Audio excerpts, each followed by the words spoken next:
hindi humarap sa pagdinig ng Senado ang 8 sa 15 kontraktor na may pinakamaraming flood control project sa bansa.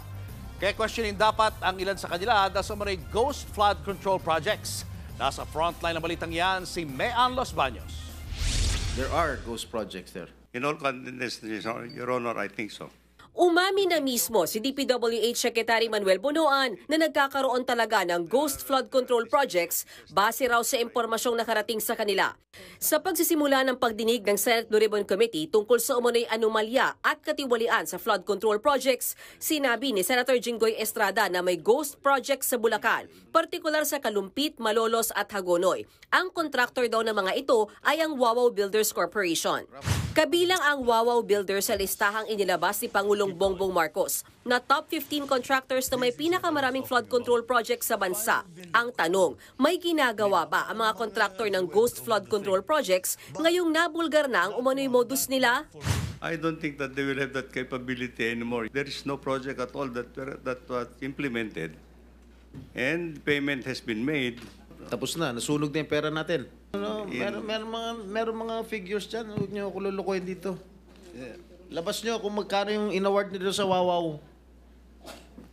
Kadiri kayo. Mr. Chair. Ayon kay Bonoan, 9 billion pesos ang kabuuang pondo na ibinigay sa Wawaw Builders para sa mga proyekto nila mula pa 2021. Halos 6 billion pesos dito para sa flood control projects sa First Engineering District sa Bulacan. Yung 5 billion na in-award sa Wawaw Builders para sa province Bulacan First Engineering. are all ghost projects. There seems to be some ghost projects actually as reported, Your Honor. Are you investigating this right Yes, now? Your Honor. We're investigating it. Kung mapatunayang ghost projects nga ito, magsasampa raw ng kaso ang DPWH laban sa kontraktor at sa lahat ng may kaugnayan sa proyekto. Nirelieve na rin daw ni Bonoan ang mga tauhan ng DPWH sa District Office sa Bulacan. Hindi naman humarap ang kinatawan ng Wawaw Builders sa pagdinig. Absent din ang 8 iba pang kontraktor sa nakakuha ng pinakamaraming flood control projects. Kabilang dyan ang Alpha and Omega, St. Timothy, SunWest at iba pa.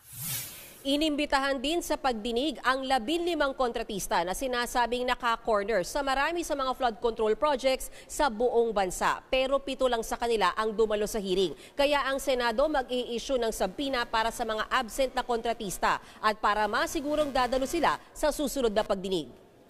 Ang isa sa mga kontraktor na QM Builders, nakatikim naman ng sermon kay Senator Rodante Marcoleta na chairman ng Blue Ribbon Committee. Magulo raw ang paliwanag ng may-ari ng QM Builders na si Alan Quirante kung paano siya nakakuha ng kontrata sa DPWH. Ilang project ang na-execute mo na?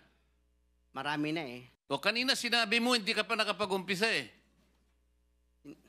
Meron akong hawak na martilyo rito, sinasabi ko sa'yo. Mr. Chair. Huwag kang tatawa-tawa kasi hindi nakakatawa ito, ha? Mr. Chairman. Dito lang nagsisinungaling ka na eh. Paliwanag naman ng DPWH, meron naman daw Philippine Contractors Accreditation Board license si Quirante. Kinwestiyon din ni Senator Win Gatchalian paano nakakuha ng flood control projects ang ilang contractors kung mababa ang kapital nila. Kaya tuloy ang resulta, nagiging substandard umano ang mga proyekto. Kagaya ho ni itong Centerways at Wawaw Builders. 5 billion and 4 billion, but ang kanilang capitalization, 45 million pesos and 50 million pesos. But in the PCAM, kailangan at least 1 billion pesos yung kanilang net worth. Paano ho nakakapasok yung mga ganitong... Nakatakdang ituloy ng komite ang pagdinig sa issue sa mga susunod na linggo. Nagbabalita mula sa Frontline, Mean Los Baños, News 5. Mga kapatid, Julius Babaw po. Para sa komprehensibo at makabuluhang balitaan at talakayan, mag-follow at mag-subscribe na sa social media pages ng News 5.